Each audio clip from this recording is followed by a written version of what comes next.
Breaking: U.S. bombs ISIS hideout in Nigeria, the shocking truth behind Christian killings and mass burials. Imagine waking up on Christmas Day to the sound of explosions, not fireworks, but American missiles raining down on terrorist scum.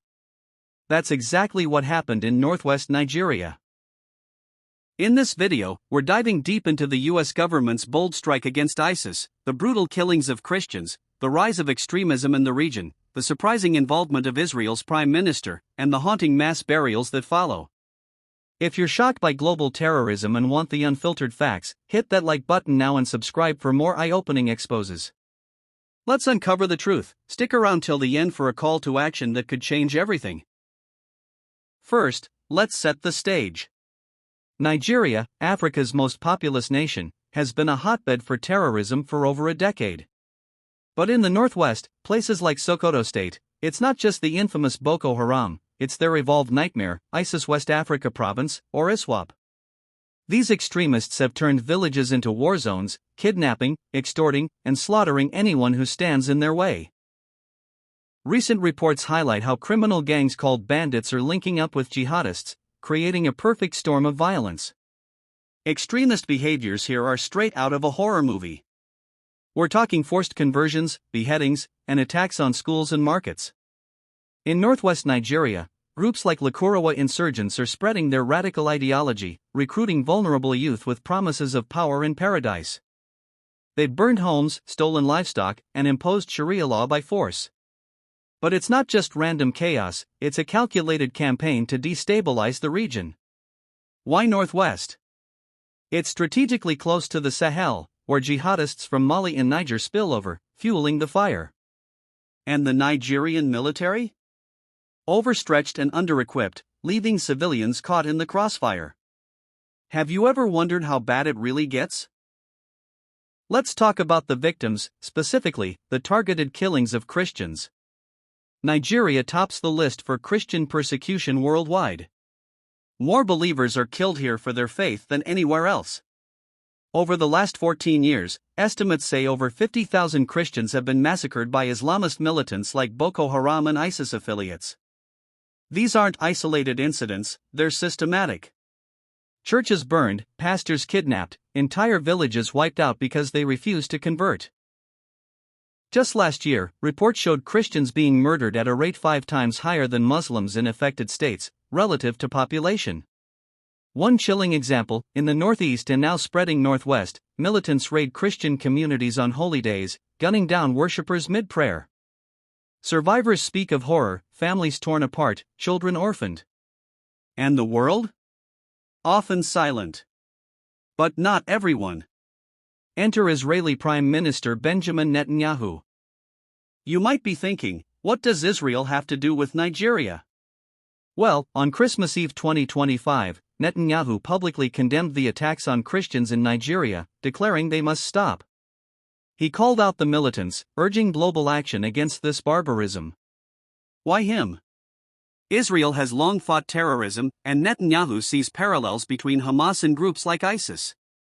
His statement wasn't just words, it amplified the crisis, pressuring international leaders. Some speculate intelligence sharing or diplomatic ties, but officially, it's a moral stand against religious terror. This involvement adds a geopolitical twist. Could Israel be quietly aiding Nigeria's fight? But the aftermath of these attacks? Even more heartbreaking. Mass burials. Picture this: dozens of bodies, sometimes hundreds, dumped in shallow pits because there's no time for individual graves. In Nigeria, mass burials have become tragically common after terrorist strikes.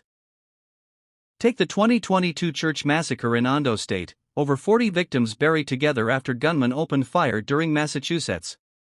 Or earlier this year, 40 farmers slaughtered by insurgents in Borno, laid to rest en masse.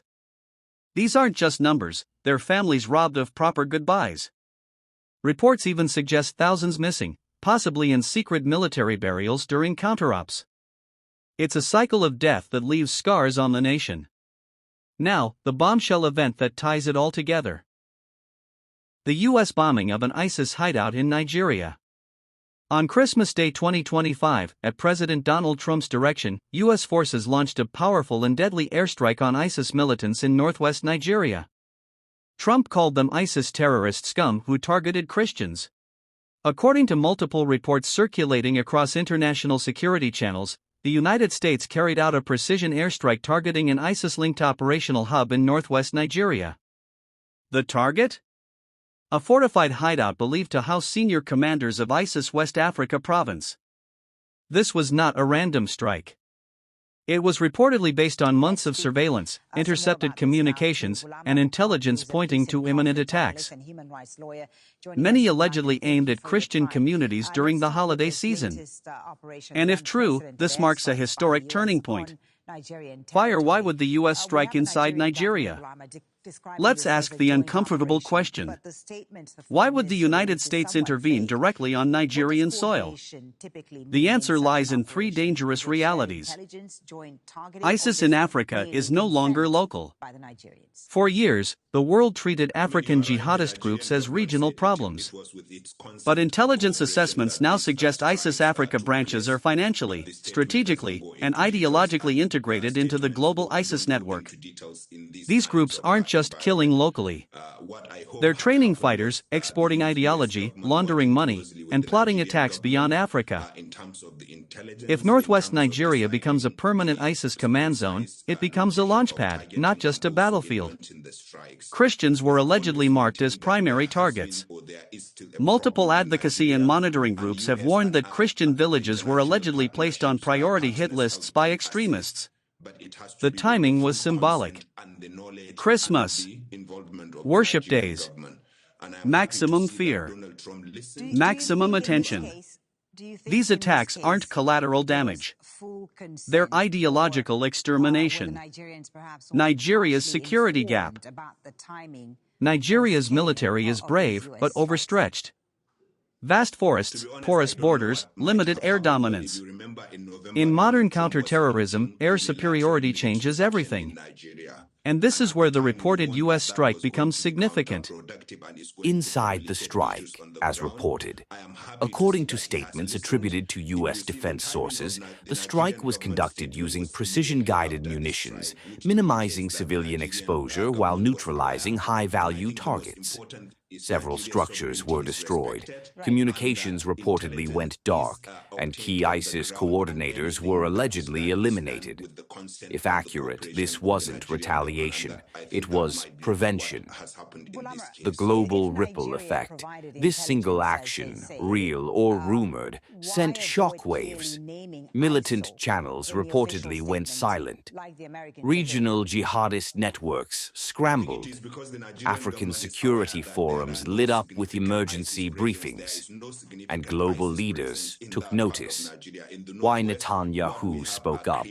When Israel's prime minister condemned the killings of Christians in Nigeria, it wasn't random. Israel understands asymmetric warfare. Terror groups don't respect borders, religions, or neutrality. To Netanyahu, ISIS is ISIS, whether in Gaza, Syria, or Sokoto. And that public condemnation did something powerful. It forced global attention.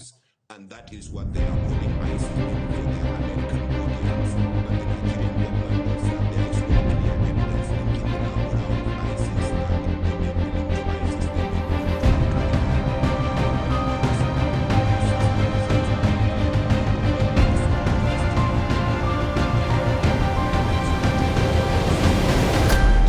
ISIS targeted the Zambeza forest.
world is very clear. The Nigerian people are very clear.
And degrade the operational and the logistic capacity of these schools, and that then has to be followed up with sustained military action on the ground. If there were any more US airstrikes, they should target Boko Haram and also in the tropics of the Sambisa forest and the entire that is the security governments. They should be targeting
אני מברך את כל מי שפה כנס הסייבר בישראל. ישראל היא מעצמת סייבר עולמית. אנחנו מקבלים חלק עצום מהשקעות הסייבר בעולם. בדקתי את הנתונים, אנחנו השקעות של קפיטל בפער עצום מכל מדינה אחרת, ואפילו במספר אבסולוטי זה גבוה מאוד.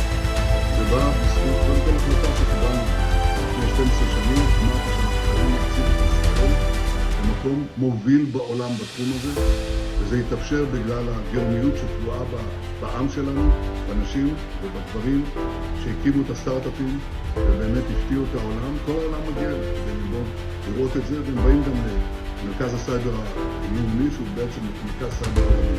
אנחנו מתכוונים לעשות את אותו הדבר בדיוק בבינה מלאכותית, ואנחנו גם ניכנס בשלושת התחומים האלה. ישראל תהיה מדינה מובילה בעולם. זה חשוב לגבי הבטחת העתיד שלנו, הביטחון שלנו, הכלכלה שלנו והרווחה של האזרחים שלנו. אבל אנחנו צריכים להכיר בדבר נוסף. היה פה כשל עצום. הכשל הזה חייב להיבדק עד תום. הוא חייב לבדוק גם את הדרג המדיני, גם את הדרג הצבאי, גם את הדרג הביטחוני, את כולם. ואני חושב שהדבר הזה אפשרי רק אם אנחנו עושים את זה בוועדת בדיקה לאומית רחבה. שאינה תפורה לצד אחד או לצד אחר. דבר דומה נעשה בארצות הברית. אחרי האסון הגדול ביותר בתולדות ארצות הברית, 9/11, הם הקימו ועדה שמורכבת חצי ברפובליקנים, חצי מדמוקרטים. לא היה יתרון לאף אחד, וכל אחד יכול היה להביא כל שאלה וכל אדם שהצדדים רצו להעלות. זה מה שיהיה גם כאן. לא יהיה כאן אתרוג, לא יהיה כאן סגירה של צד אחד מול צד אחר. כולם יביאו וכולם ישאלו, ורק כך נגיע לאמת. זה מה שצריך לעשות, זה גם מה שיעשה.